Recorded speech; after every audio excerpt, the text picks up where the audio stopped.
नमस्कार, स्वागत है आपका A1 उत्तराखंड पर। आपके साथ मैं हूं प्रगति। बुलेटिन की शुरुआत से पहले एक नजर डालते हैं हेडलाइंस पर। खटीमा में सीएम धामी ने लाखों की विकास योजनाओं का किया शिलान्यास। 337.17 लाख के विकास कार्यों का शिलान्यास। पाथवे, स्ट्रीट लाइट और पार्किंग का किया जाएगा निर्माण।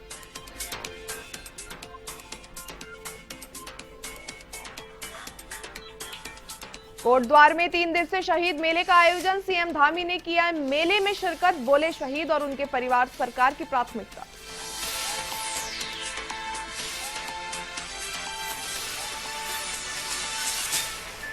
हरिद्वार से गंगाजल लेकर लौट रहे कांवड़ियों की संदिग्ध परिस्थितियों में मौत। अचानक तबीयत बिगड़ने से हुई मौत। पुलिस जांच में जुटी।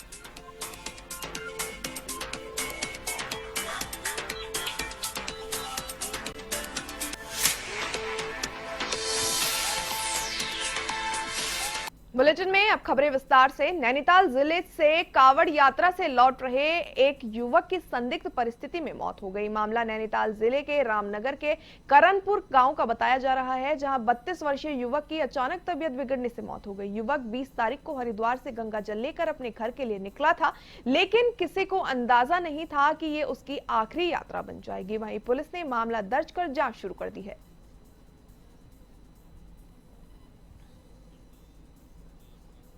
उत्तराखंड सरकार स्वरोजगार के लिए कई योजनाओं पर काम कर रही है। इसके अलावा प्रदेश की जनता को भी जागरूक करने के साथ परीक्षित किया जा रहा है। पर्यटन को बढ़ावा देने के उद्देश्य से उत्तराखंड टूरिज्म बोर्ड की नए प्रयास किए जा रहे हैं, जिसके तहत होम स्टे पर मेन फोकस है। यानी उत्तराखंड में आने वाले पर्यटकों को घर जैसा एहसास देने के लिए आम लोग उन्हें अपने घर में रहने के लिए बेहतर स्थान उपलब्ध करा सके। तो वहीं इसके लिए लोगों को परीक्षित किया गया।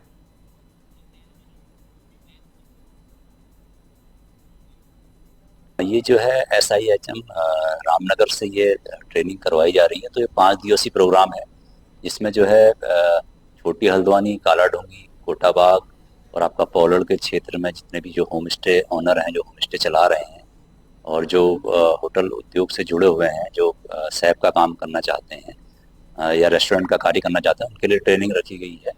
तो इसको जो है उत्तराखंड पर्यटन विभाग द्वारा ये आयोजित की गई है। तो HM रामनगर के द्वारा ये चलाया जा रहा था। तो उसमें उद्देश्य ये है कि लोग जो है अपने होम स्टे को कैसे चलाएं और कैसे उसमें रखरखाव करें और कैसे उसमें जो है अपना जो फूड वगैरह दे रहे हैं किस तरीके से आप देंगे, इस पर ट्रेनिंग चल रही है। 3 दिन का कार्यक्रम ये छोटी हल्द्वानी। उत्तराखंड के युवा मुख्यमंत्री पुष्कर सिंह धामी के प्रति सम्मान और अभिनंदन को प्रकट करने के लिए नगर पालिका अध्यक्ष रमेश चंद्र जोशी के नेतृत्व में कार्यकर्ताओं ने राजकीय इंटर कॉलेज प्रांगण में भव्य स्वागत अभिनंदन समारोह का आयोजन किया। इस कार्यक्रम में शामिल होने पहुंचे मुख्यमंत्री पुष्कर सिंह धामी का कार्यकर्ताओं और स्थानीय जनता द्वारा लोहिया हेड रोड पर रोककर पुष्प मालाओं के साथ भव्य स्वागत किया गया।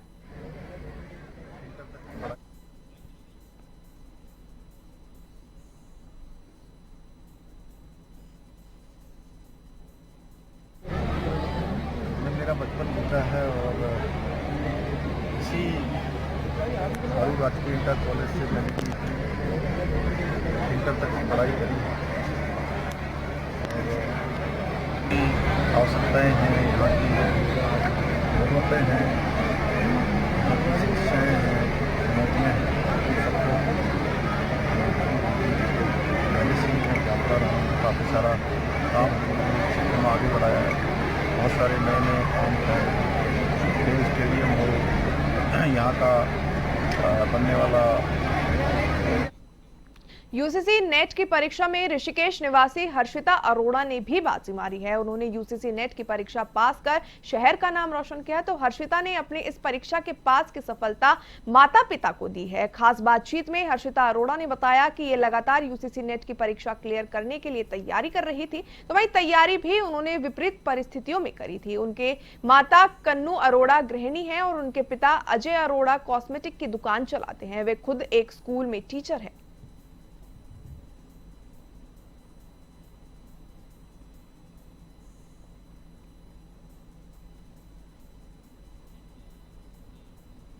विकासनगर जनपद के सभी थाना क्षेत्रों में लगातार अभियान चलाया जा रहा है, जिसके अनुपालन में कार्यवाही करते हुए पुलिस चेकिंग के दौरान मुखबिर की सूचना पर युवक से 2 किलो 64 ग्राम अवैध गांजे के साथ गिरफ्तार किया।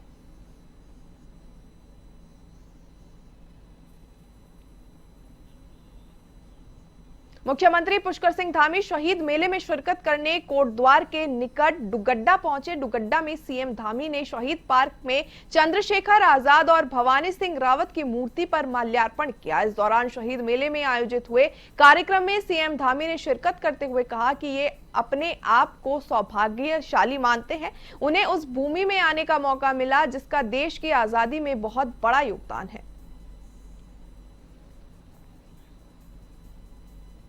और वीर शहीद अमर शहीद हमारे भवानी सिंह रावत जी के स्मृति में यहाँ पर लगने वाले मेले में आज मुझे सम्मिलित होने का अवसर मिला है। और निश्चित रूप से ये मेले हमारे आने वाली जो हमारी भावी पीढ़ियाँ हैं उन पीढ़ियों के लिए प्रेरणा के स्रोत के रूप में काम करते हैं, क्योंकि उनका स्मरण होता है जिन्होंने देश के लिए, समाज के लिए अपना सर्वस्व लगाया है, अपना बलिदान किया है, देश के लिए संघर्ष किया है। तो निश्चित रूप से समाज राष्ट्र के लिए ऐसे मेले।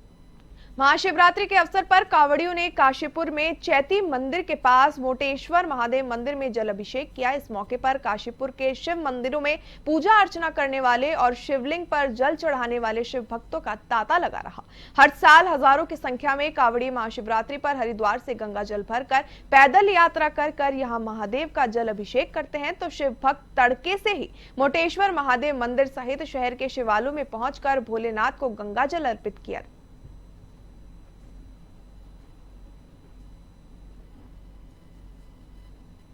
स्वागत है हमारे इस मंदिर पर। आज रात्रि से ही मंदिर पर जल चढ़ा रहे हैं, कांवड़े चढ़ रही हैं, हजारों कांवड़े चढ़ चुकी हैं, वो चढ़ेंगी और भी। और जो हमारे शहर के लोग हैं, आसपास के गांव के लोग हैं, आसपास के जिले के लोग हैं, वो सभी आकर के भगवान शंकर को आज जल अर्पित करेंगे। देहरादून के ऋषिपर्णा सभागार में डीएम सविन बंसल ने लखवाड़ बांध परियोजना के मामले में बैठक ली। बैठक में बांध परियोजना को पूरा करने के विभिन्न पहलुओं पर चर्चा की गई। डीएम सविन बंसल ने इस परियोजना के लिए भूमि अधिग्रहण और मुआवजा वितरण को समय सीमा में पूरा करने के निर्देश दिए।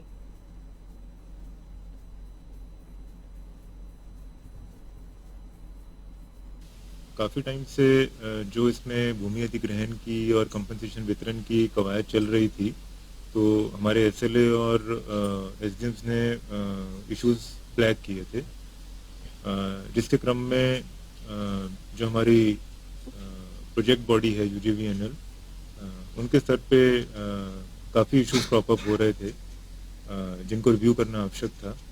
सो उसी क्रम में जो इसके टाइमलाइंस हैं, प्रोजेक्ट अफेक्टेड फैमिलीज से कंसल्टेशंस हैं, सोशल इम्पैक्ट असेसमेंट है और उनको ड्यू कंपनसेशन वितरण है, उनके ऑब्जेक्शंस का समावेश है।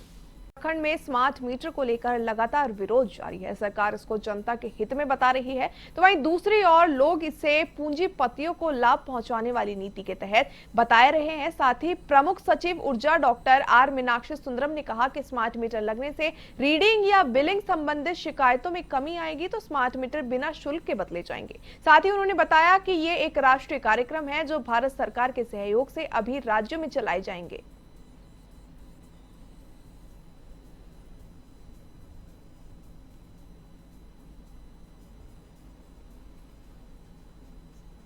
मैं 2 दिन पहले प्रेस कॉन्फ्रेंस किया था, उसमें भी मैं उसी समय साफ किया था कि प्री पेड कंपलसरी नहीं है। अभी वर्तमान में हम लोग पोस्ट पेड का ही व्यवस्था चला रहे हैं और भारत सरकार से भी इस बात का इंडिकेशन मिला है कि अभी आप पोस्ट पेड ही इसको चलाए हैं। और केवल उत्तराखंड नहीं है, जो अन्य प्रदेश जो लगा रहे हैं वहां पर भी पोस्ट पेड व्यवस्था में ही अभी चला रहे हैं। प्री पेड अगर भविष्य में आता है तो उस समय देखा जाएगा, लेकिन वर्तमान में ऐसे कोई प्रीपेड की व्यवस्था नहीं है। हाँ, ये बात पॉइंट भी मैंने क्लैरिफाई किया था, अगर कोई स्वेच्छा से प्रीपेड मोड को ऑप्ट करते हैं तो उसमें 4% बिजली के बिल का छूट होगा घरेलू उपभोक्ता के लिए, और अगर गैर घरेलू उपभोक्ता है, कमर्शियल है या इंडस्ट्रियल है, तो उनको 3% की छूट।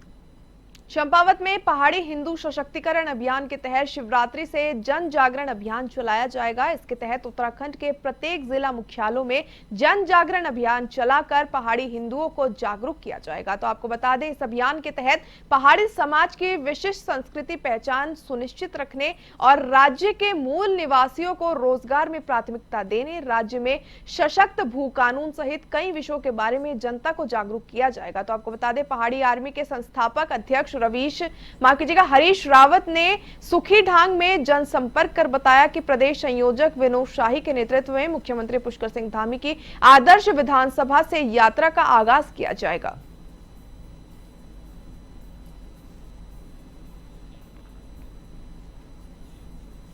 हल्द्वानी में महाशिवरात्रि के दिन मंदिरों में श्रद्धालुओं की लंबी लंबी कतारें लगी नजर आई। शहर के शिव मंदिरों में श्रद्धालु सुबह से ही भगवान शिव का आशीर्वाद लेने और पूजा अर्चना करने पहुंच रहे थे। तो वहीं भगवान शिव की पूजा को लेकर श्रद्धालुओं में खासा उत्साह देखने को मिला। सुबह से ही श्रद्धालु जल अभिषेक करने मंदिर पहुंचे। उन्होंने भगवान शिव का जल अभिषेक कर सुख, समृद्धि और खुशहाली की कामना की।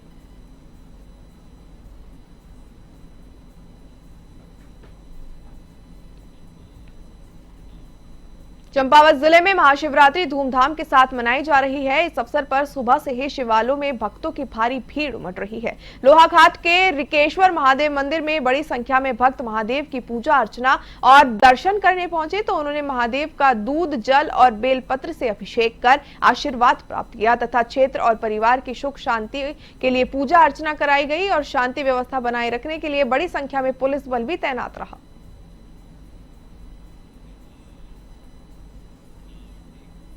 शिवरात्रि में टपकेश्वर महादेव मंदिर में भक्तों का सैलाब उमड़ पड़ा। मंदिर के गर्भगृह से सड़क तक भक्तों की भारी भीड़ के बीच मंदिर की घंटियों को और हर हर महादेव की गूंज से पूरा माहौल भक्तिमय नजर आया। प्रशासन की ओर से भी पुलिस बल तैनात किया गया था, जिसके चलते श्रद्धालु आसानी से शिवालय में दर्शन कर सके।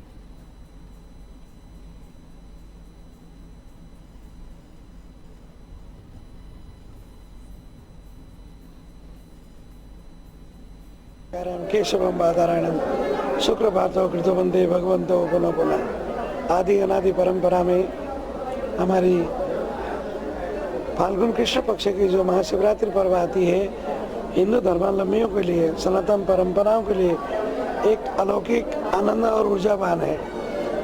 भगवान महाशिवरात्रि पर्व पर प्रसिद्ध टपकेश्वर महादेव मंदिर में पूजा अर्चना करने के लिए श्रद्धालुओं की भारी भीड़ उमड़ रही है। मंदिर के बारे में महाभारत काल से मान्यता जुड़ी हुई है कि टपकेश्वर महादेव मंदिर गुरु द्रोणाचार्य की तपोस्थली मानी जाती है। यहाँ पूजा के लिए प्रातःकाल से ही लंबी लंबी कतारें लगी हुई है। किसी तरीके की अव्यवस्था ना हो, इसके लिए पुलिस प्रशासन भी मुस्तैद रहा।